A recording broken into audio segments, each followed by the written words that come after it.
A girl is sold by her uncle to be a prostitute, with the goal of training her to become a secret agent joined in the United States. The story starts with a girl named Dominika, who's a famous dancer and takes care of her sick mom. After a visit to the doctor, Dominika leaves her mom with someone and heads to work at the theater. There, she changes into her costume and makeup before meeting the guests, which includes her uncle Ivan Egorova, who works for the Russian Secret Service. He introduces her to Dmitry Hustinov, a Russian gangster. Dmitry asks Dominika for a picture and takes advantage of the situation to touch her inappropriately. Then, during the performance, her dancing partner accidentally breaks her leg, and Dominika needs surgery right away. The story introduces Nate Nash, a CIA agent who receives a mysterious phone call with coded words dictating a meeting location. He deciphers the message and grabs his gun before heading out. The meeting place is a park at night, where Nate realizes he's being followed by a car. Another man, known as Marble, approaches him, and they exchange something discreetly. Despite Nate's efforts to shake off the car following him, it persists. To help Marble escape, Nate creates a diversion by firing his gun and running, drawing the car's attention away. He eventually reaches safety at the American embassy, where his superiors inform him that the asset is safe, but Nate will be sent back to the USA for his actions. The following day, Ivan visits Colonel Zakharov, the director of the Secret Service, in his office. General Vladimir Korchnow is also present. They show Ivan a video of Nate's meeting at the park and inform him that Nate is a CIA agent who left the country that morning. However, their primary focus is on identifying the other man involved in the meeting. Meanwhile, we see Dominika waking up in the hospital to find her leg in a metal frame. Overwhelmed with the realization that she won't be able to dance again, she begins to cry. 3 months later, Dominika, still relying on a cane, receives a visit from Ivan. He mentions that a replacement for her has been found and explains that the theater had been assisting with the apartment and her mom's medical expenses, which will soon end now that she's no longer employed there. Ivan expresses his desire to help her and leaves an envelope before departing. Inside, Dominika finds pictures revealing her dancing partner's romantic involvement with her replacement, along with a recording suggesting that he deliberately caused her injury so his girlfriend could take Dominika's place. Later that day, Dominika finds herself in the theater, only to catch them in a compromising situation. Fueled by rage, Dominika attacks them with her cane before fleeing.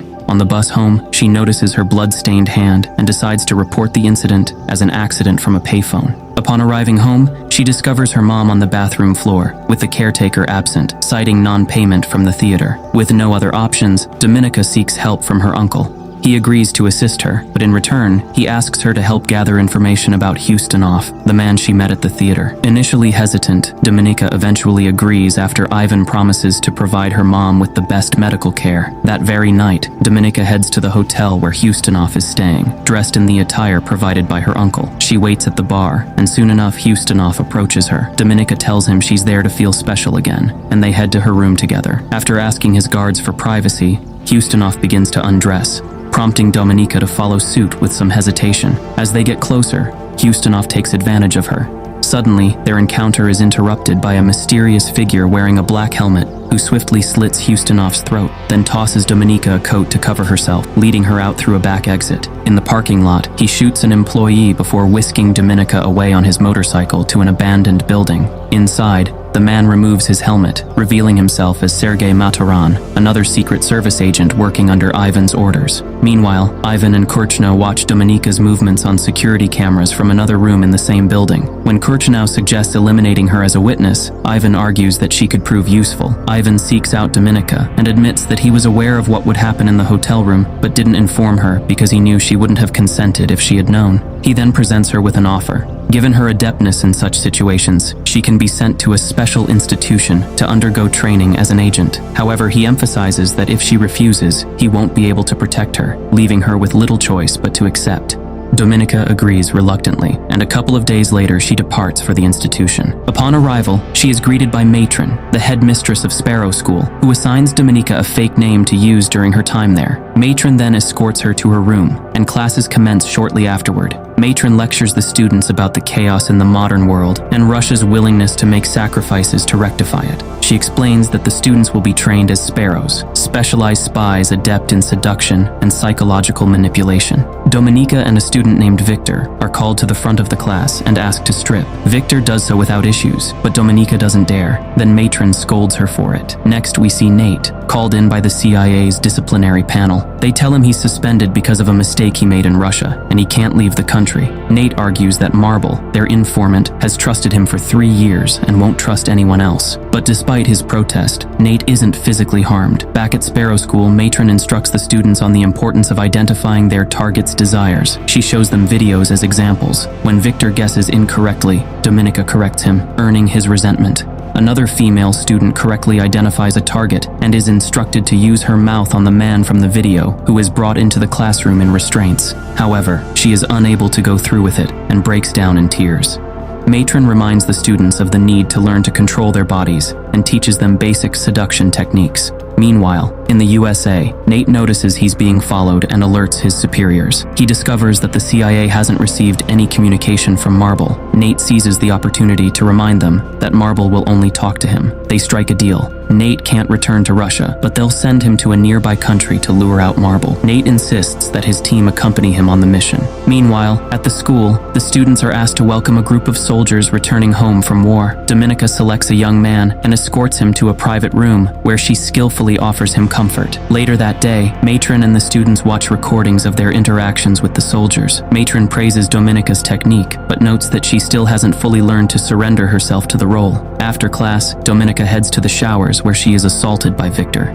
She defends herself by grabbing the water tap from the wall and hitting him with it. Meanwhile, Ivan Korchnoi and Zakharov discuss Nate's relocation to Budapest. They are concerned but hesitant to take any action that might appear antagonistic towards the United States. Ivan suggests assigning the mission to someone else. Back at Sparrow School, Matron and the newly arrived Korchnoi question Dominika about her altercation with Victor. Matron sees potential in Dominika, despite the incident. After everyone else leaves, Korchnoi requests a private conversation with Dominika. He probes her further, and she explains that she prioritizes serving the state over her classmates. Allowed to return to class, Dominika is once again called to the front by Matron, with Korchnoi observing via security camera. Dominika is shown a picture of Victor and asked to determine his desires as he enters the room. Matron instructs her to fulfill his wishes. When Victor asks her to turn around, Dominika refuses and takes control of the situation. As she undresses, she commands Victor to focus only on her. Despite her efforts, Victor fails to perform and flees when teased by Dominika. She then reveals to Matron that what Victor truly desires is power, impressing Korchnoi. Shortly after, Matron informs Dominika in private that she will be sent back to Moscow. Days later, while reuniting with her mom at their place, Dominika receives a call instructing her to meet Ivan at a restaurant. Upon arriving, she joins him and he briefs her on her next mission. She'll be sent to Budapest to befriend Nate and gain his trust to uncover the identity of their mole. Ivan provides her with a new passport and documents under a new identity. Dominika leaves the restaurant without eating.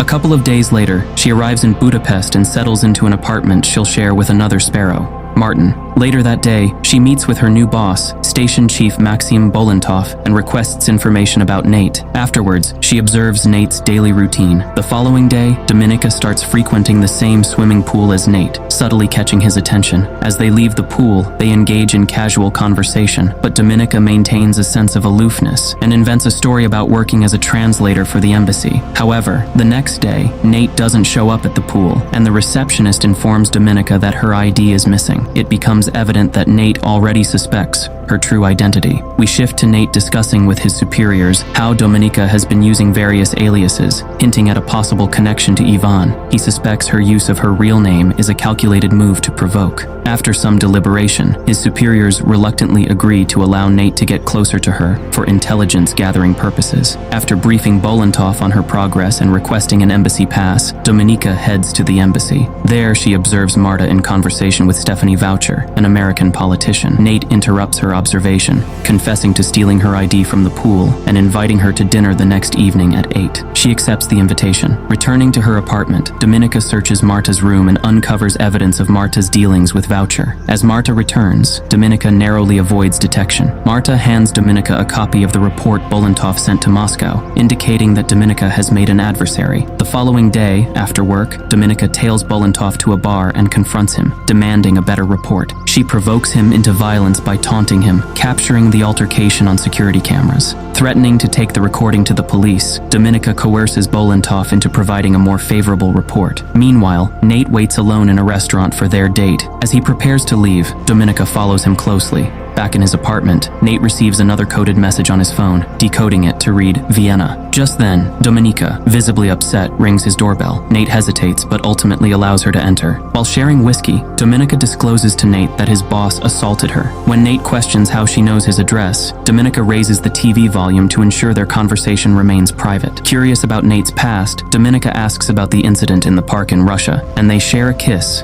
after he confides in her. Nate urges Dominika to leave and decide what she truly desires. The following day, Ivan visits Dominika before departing for Vienna. Concerned about her progress with Nate, Ivan emphasizes the urgency of the situation. To stall for time, Dominika fabricates a story, claiming she's also collaborating with Marta on a separate case involving a bouncer, but requires additional funds. Ivan agrees and prepares to leave. While retrieving his coat, Dominika discreetly examines his passport. After Ivan's departure, Marta confronts Dominika with a gun, furious that the voucher case is meant to be hers alone. Dominika assures Marta that she'll credit her and provide extra compensation. Reluctantly, Marta agrees, realizing she has no alternative. Later, Dominika travels to Vienna and opens a bank account there, while Marta visits Volontoff to propose a solution for dealing with Dominika. Dominika returns to her apartment that night and discovers Marta's lifeless body in the bathtub. Suddenly, Sergei emerges behind her, seizing her by the neck to deliver a stern warning. He demonstrates the consequences of sharing secrets and instructs her to contact the police before vanishing. Meanwhile, Nate reports to his superiors about his meeting with Marvel in Vienna. Marvel has provided him with files confirming Dominika's identity as a Sparrow, leading Nate to consider her as a potential recruit. On the other hand, Dominika faces interrogation by the police, but remains tight-lipped. Upon leaving the precinct, she encounters Nate waiting for her outside. They retreat to Nate's place, where he admits his knowledge of her Sparrow status. In response, Dominika shares her backstory, highlighting her sole concern for her mother's well-being. Nate proposes that Dominika becomes a double agent for him, promising her protection. She requests time to consider his offer and retires to his room. Later that night, she emerges and joins Nate on the couch. After confirming her trust in him, they share an intimate moment. The following morning, Dominika agrees to Nate's proposal and resumes her routine. She fabricates a report claiming she has Nate under her control and returns to her apartment to await his signal, a phone call playing her favorite song. Dominika meets with Nate's superiors and undergoes a rigorous lie detector test to assess her trustworthiness. Upon passing the test, she boldly requests financial compensation. Initially met with laughter, Dominika's demeanor shifts when she reveals her ability to provide information on Voucher. Impressed, Nate's superiors agree to her demands. On the following Friday, the entire team travels to London for a meeting with Voucher. Dominika is accommodated in a specially prepared hotel room, equipped with security cameras for monitoring. Moments later, while Dominika waits at the bar for Voucher's arrival, he is unexpectedly joined by Volontoff, who claims to offer assistance. Aware that Volontoff's presence may jeopardize the meeting, Dominika discreetly directs him to her hotel room to avoid alarming Voucher. Voucher arrives promptly, and Dominika approaches her, disclosing Marta's murder. Uncomfortable with this sudden turn of events, Voucher prepares to depart, but Dominika persuades her to stay by invoking the threat of incriminating photographs and mentioning the promised payment, and both women adjourn to Dominika's room where Volontoff awaits. In the privacy of the room, Voucher exchanges the discs for the agreed-upon payment. Dominika feigns inspecting the discs on her computer, but substitutes them with the C.I.A.'s duplicates. With the exchange concluded, Dominika and Volontoff depart, instructing Voucher to delay her departure by an hour. However, as she traverses the street, Voucher senses she is being pursued. She discards the money in a trash can and ventures across the street, where a passing truck collides with her, resulting in her demise. Dominika witnesses the tragedy from the confines of a car with Volontoff, who swiftly receives the news via phone. Volontoff informs Dominika that they have received orders to return to Moscow urgently and seizes her passport. Upon their arrival in Moscow, Ivan confiscates the discs from Volontoff before apprehending him. Both Dominika and Volontoff come under suspicion of colluding with the Americans. During interrogation, Dominika vehemently denies any involvement, despite enduring various forms of torture in an attempt to extract the truth. Even when shown a video of Volontoff's execution for lying, Dominika remains steadfast in her denial. After convincing Ivan to protect her, Dominika is allowed to return home. But when she gets there, she feels so ashamed of what she's been through that she can't even hug her own mother. Later, Ivan tells her she can keep working on Nate, and she kisses him before leaving. Back in Budapest, Dominika meets Nate and persuades him to help her and her mother father move to America and to give her more money. Nate agrees, and they spend the night together. In the middle of the night, Dominika hears a noise and finds Sergei torturing Nate in the kitchen. She pretends to help Sergei at first, but then she turns against him, freeing Nate and ultimately killing Sergei in a fight. The next day, Dominika wakes up in the hospital and steps out for a smoke. There, she meets Korchnoi, who confesses he is Marvel. Worried about being caught, he proposes a plan for Dominika to expose him, making her a national hero and his successor as a mole. Dominika doesn't immediately agree, but after his departure, she checks on Nate before deciding her course of action. She surrenders herself to the police and demands to see the Russian ambassador. Once face to face, she bargains for her freedom in exchange for revealing the mole's identity. A meeting is arranged at an airport that night, with Nate accompanying her as a witness. Although Nate is resentful, suspecting Dominika used him, their encounter at the airport takes a dramatic turn when the supposed mole, unveiled by Dominika, turns out to be her uncle Ivan. Nate confirms Ivan's identity, leading to an exchange where Ivan is subsequently shot by a Russian sniper, while Dominika is rescued and flown away on a helicopter. Upon her return to Russia, Dominika is hailed as a heroine and granted a new life.